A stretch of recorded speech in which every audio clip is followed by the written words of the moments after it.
Hello there, welcome back. Today I want to talk to you about what fear wants. This is really important. For instance, if you got flu, then you kind of like know what flu wanted, and you might have these special painkillers that you take. You might have some honey and lemon or whatever you take, but you have things in place because you think, right, I've got flu and I want to get rid of it. And I want you to view fear exactly the same way, because obviously we're downloading it, so we need to know how to get rid of it. So here's what it wants. First and foremost, it wants to appear very, very huge.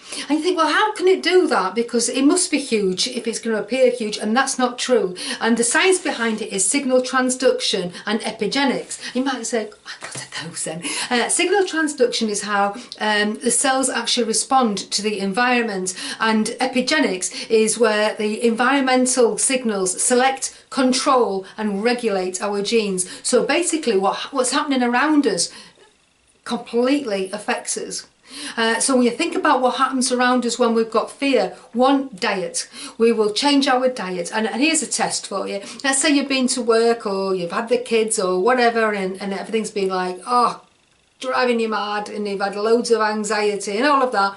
You get home, what's the first thing you want? It's going to be either a piece of cake or a drink. Admit it, isn't it? You know? That's why cake was invented, I think. So it could even be something a bit harder than that. It could even be drugs or whatever. But you will need something to actually cope with that. Okay, so it will affect our diet. It will also prioritise what we look at. So when we're looking, say, the newspaper, we'll see the negative stories first. Television programmes will change, our conversation will change. We're looking at social media, we'll see stories that are negative, or we'll see people really happy, and it'll give us that bad feeling. So it'll affect what it is that we are looking at.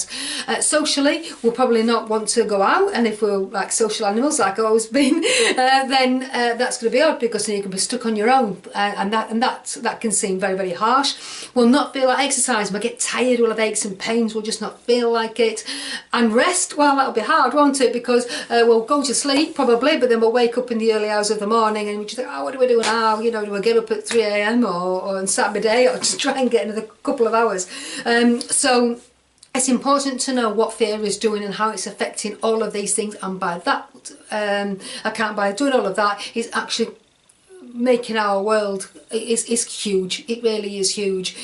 So what I want you to do is to think, well, actually it's not huge, it's actually very small, because it's affecting our cells, which are actually quite small, aren't they? So fear is very, very small. So I want you to think of it as completely different. It's not big at all. Now this is the hard thing, right? If you're suffering from fear, diet. You're going to want that cake, aren't you? But what I want you to do is either try not to have it, I know that's asking a lot, or you know, that drink. And if you can do it, no fear, no fear, and just do that. Keep saying no fear, and get that away from you. When you're looking in the newspaper or on the I want you purposely just to look for things that are good and happy. Yeah, laugh, right? Even if you don't feel like laughing, just laugh. Okay, because your body doesn't know any difference, and it makes you feel better. Get social, get out there and see people. You may not feel like being the life and soul of the party, but just be with people. Exercise, this is a hard one, especially if you don't feel that good. Just make yourself do it. Make it something that you enjoy. Dancing, something like that, I would like to do. Walking, you know, that's all exercise. Make sure you do, because that will improve your mood.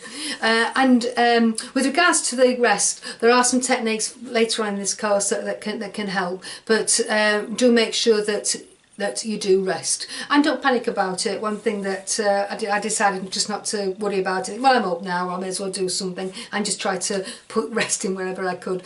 Okay, well, I hope that's helpful. I'm really looking forward to the rest of the course with you, and I hope that together that we can fight this fear for you. Okay then.